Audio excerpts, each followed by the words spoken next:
United States of America is one of the world's largest and most influential economies with a population of around 340 million people. Its high income level, advanced technology, and strong economy make it one of the biggest consumer market in the world. United States of America is also rich in natural resources such as natural gas, oil, corn, and wheat.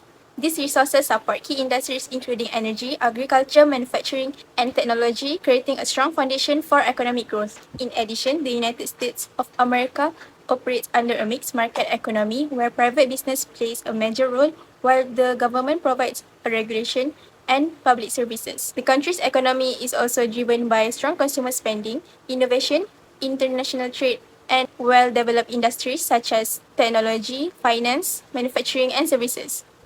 These factors have made USA one of the world's largest and most stable economies. Okay, so for my part, I'm going to explain the type of economic system in the United States. Before we talk about Apple, we first need to understand what economic system the United States use. The United States practices a mixed economic system. So what exactly is a mixed economic system? Well, a mixed economic system is a combination of a market economy and command economy. In simple words, businesses are free to make their own decisions, but at the same time, the government also steps in whenever necessary to make sure the economy remains fair, stable, and protect consumers. Okay, now let's look at our example, which is Apple.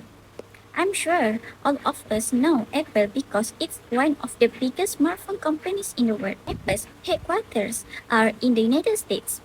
So it's a good example of how a mixed economic system works.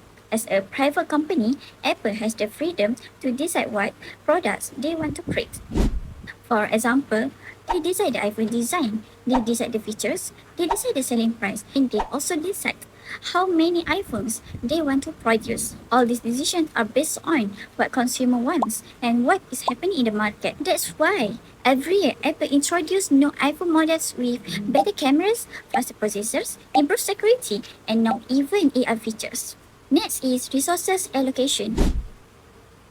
This simply means how many use its money, workers, technology, and raw materials. Since iPhones are very popular around the world, it allocates more resources to produce more iPhone. Besides that, Apple also spends a lot of research, marketing, and supply chain management to make sure customers can easily get the latest iPhone.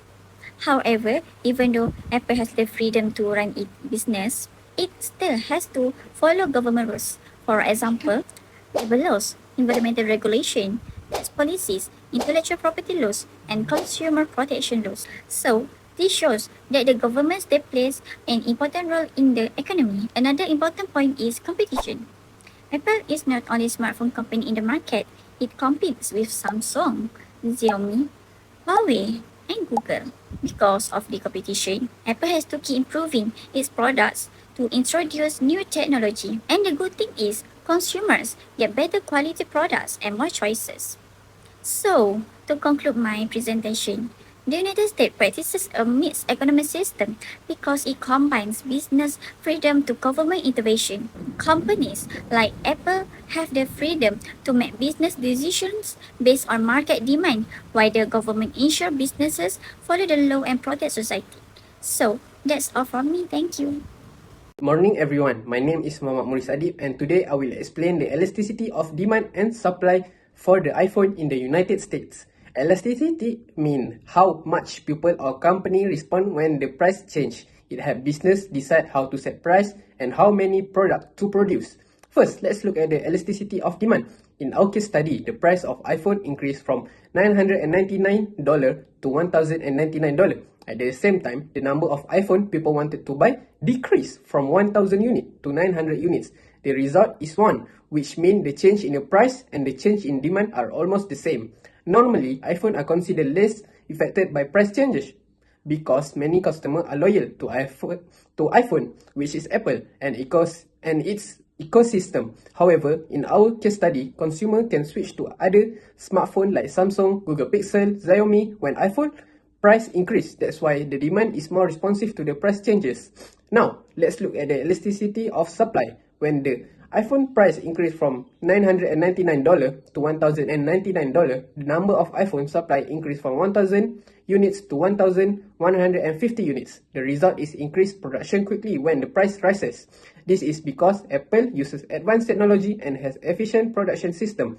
In conclusion, our case study shows that the demand has an elasticity value of 1, while the supply has an elasticity value of 1.5. This helps Apple make a better decision about pricing, production, while helping consumer understanding how price changes affect their buying decision. Thank you. Assalamualaikum and hi, my name is Nur Shazwanisha Ahmad Zaidi and I will explain section 3.1, which is the law of demand. The law of demand states that when the price of a product increases, the quantity demand decreases. On the other hand, when the price decreases, the quantity demand increases, assuming all other factors remain constant. For our case study, we chose the Apple iPhone. Based on the table, when the price of an iPhone is $799, the quantity demanded is 1,200 units. However, when the price increases to $1,199, the quantity demanded falls to 800 units. This clearly shows the inverse relationship between price and quantity demand. Next, let's look at the price factor. First is the upward movement along the demand curve. When Apple launches the latest iPhone with new AI features, an improved camera, and the A18 Pro chip, the selling price increased from $999 to $1,099.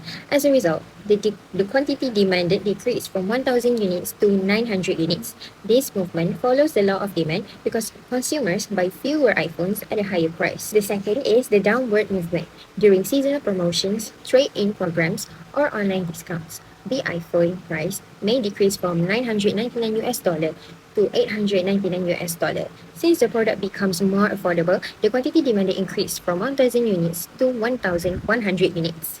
Besides price, demand is also affected by non-price factors. The first factor is the price of related goods. For example, if Samsung launched a new smartphone with similar AI and camera features at a lower price, some consumers may switch from iPhone to Samsung.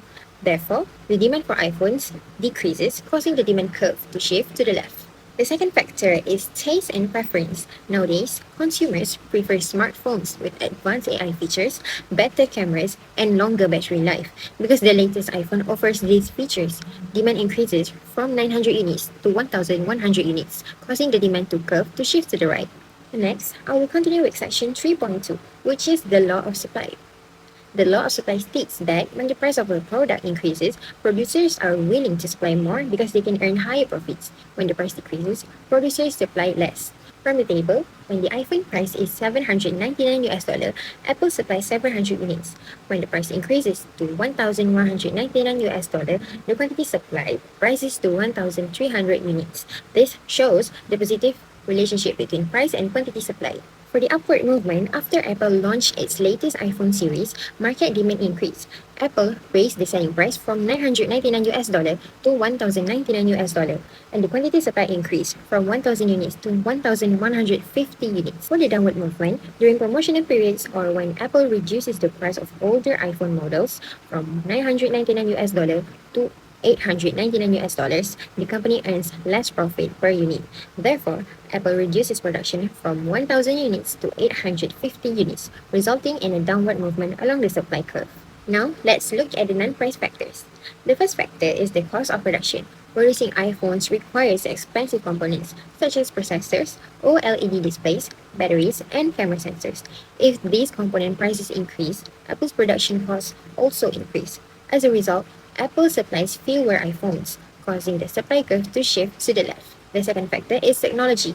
Apple invests heavily in automation and advanced manufacturing technology.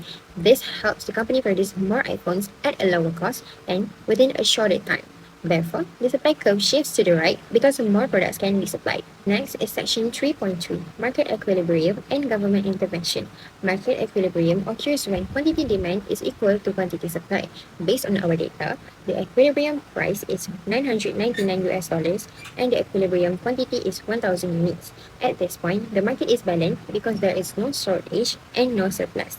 If the price is higher than $999, Apple supplies more iPhones than consumers are willing to buy, creating a surplus. However, if the price is lower than $999, $199, consumers demand more iPhones than Apple can supply, creating a shortage. Now, let's discuss government intervention through taxation. Suppose the government imposed a $100 tax on every iPhone. This tax increases Apple's production costs, causing the supply curve to shift to the left. As a result, the equilibrium price increased from $999 to $1,099, while the equilibrium quantity decreased from 1,000 units to 900 units. Consumers bear around $70 to the tax burden, while Apple bears only about $13. This happens because many consumers are still willing to buy iPhones due to Apple's strong brand loyalty and premium image. Lastly, I will explain the recent changes in equilibrium price and quantity. The launch of Apple's latest iPhone models with advanced AI features and innovative technology has significantly increased consumer interest. As more consumers want to buy the latest iPhone, the demand curve shifts to the right. When demand increases, while supplies remain relatively unchanged in the short run, both the equilibrium price and the equilibrium quantity increase. This means that Apple is able to sell more iPhones at a higher market price. In conclusion, the demand and supply analysis shows how changes in price, consumer preference, production costs, technology, and government policies influence the iPhone market and determine the market equilibrium. Consumer behavior in the United States is driven by the goal of maximizing satisfaction, also known as utility. This means consumers choose products that provide the greatest value based on their income, preferences, and the prices of goods. According to utility theory, consumers usually compare different options before making a purchase to achieve the highest level of satisfaction within their budget. When purchasing an iPhone, consumers consider factors such as price, quality, design, battery life, and how well the iPhone integrates with other Apple products they already use. One way to understand how American consumers make purchasing decisions for the iPhone 16 is through the indifference curve approach. This economic model explains how consumers choose between two goods.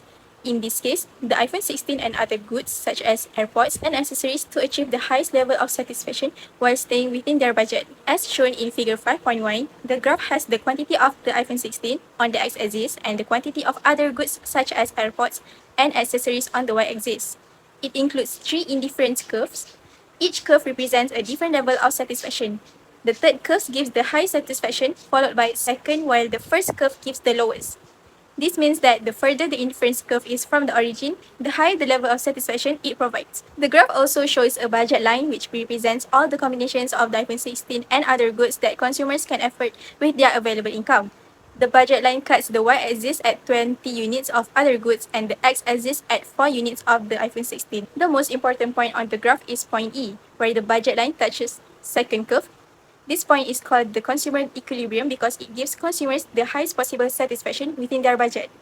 At point E, consumers purchase about 2 units of the iPhone 16 and 10 units of other goods. Although the third curve offers a high level of satisfaction, it cannot be reached because it is beyond the consumer's budget.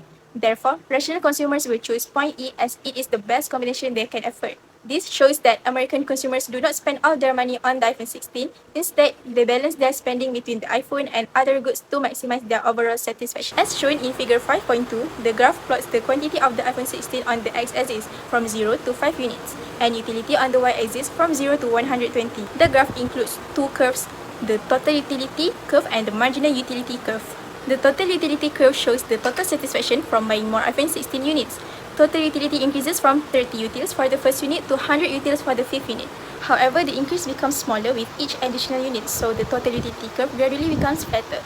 The marginal utility curve shows the extra satisfaction from each additional iPhone. Marginal utility falls from 30 utils for the first unit to 10 utils for the fifth unit.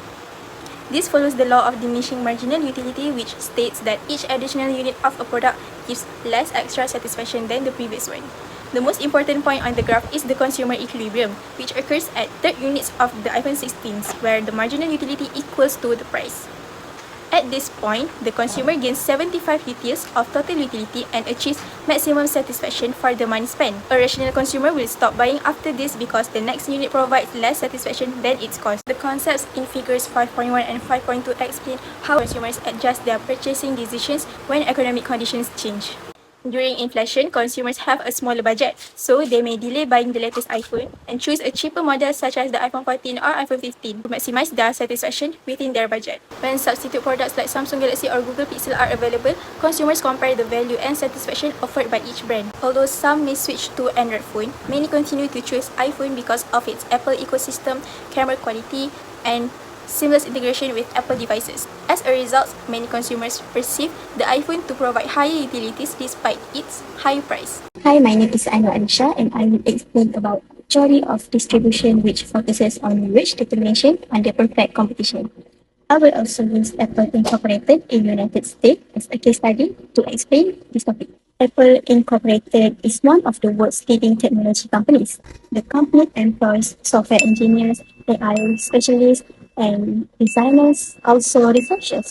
These employees receive high salaries because they have specialized skills and make important contributions to the company's innovation and product development. This shows that workers with higher productivity and specialized skills are rewarded with higher wages. Let's look at the labor demand and labor supply graph. The blue line represents labor demand. We can see that when wages are lower, employers are willing to hire more workers. However, when wages increase, employers hire fewer workers because labor becomes more expensive. The orange line represents labor supply. As wages increase, more people are willing to work, so labor supply also increases.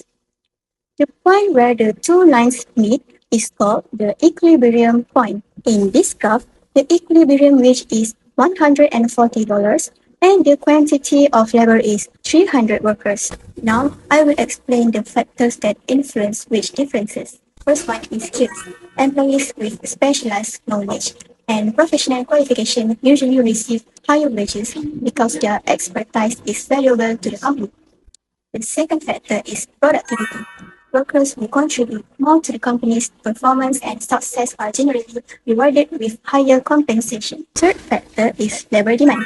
When companies need more skilled workers, such as software engineers and AI specialists, they are willing to offer higher salaries to attract them. The last factor is labor supply. If the number of qualified workers is limited, companies have to compete to higher, which leads to higher wages. In conclusion, wages in a perfectly competitive labor market are determined by the interaction between labor demand and labor supply.